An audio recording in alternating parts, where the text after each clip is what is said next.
U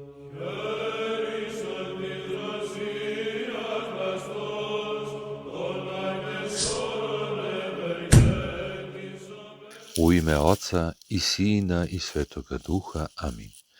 Draga braćo i sestre, danas 29. marta, po starom julijanskom kalendaru ili po novom, 11. aprila, Sveta pravoslavna crkva slavi i proslavlja svetitelja Marka Aretuskog.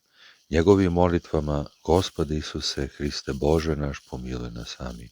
Reč prepodobnog Ave Pajsija Svetogorca, naslov besede: bez božanskog prosvjetljenja znanje je beskorisno i štetno.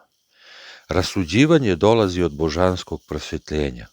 Može čovjek da čita svete oce, može da ima pravilo znanje u vezi sa ovim ili onim pitanjem, može da se podvizava i da se moli, ali duhovno rasuđivanje dolazi od božanskog prosvjetljenja, to je pojava drugačijeg reda.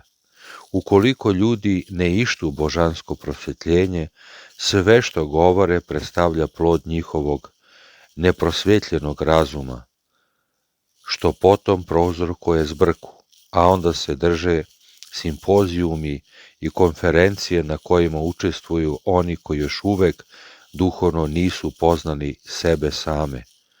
Poznanje sebe je dragocenije od svakoga sveta. Čoveka koji smireno poznaje sebe priznaju i drugi ljudi. Kada bi neki današnji glasnogovornici poznavali sebe, oni se, uvidevši svoje jadno stanje, više ne bi sudili da prozbore ni reč. Ljudi čije se neprestano bavi znanjem i živi daleko od Boga, na kraju svoj pretvaraju u dvosekli mač. Jednim sečimom povređuju sebe, a drugim, to jest svojim rasuđivanjima, koje ne trpe osporavanje, ranjavaju drugi. Ljudsko znanje donosi korist samo onda kada se osvešta o Božji.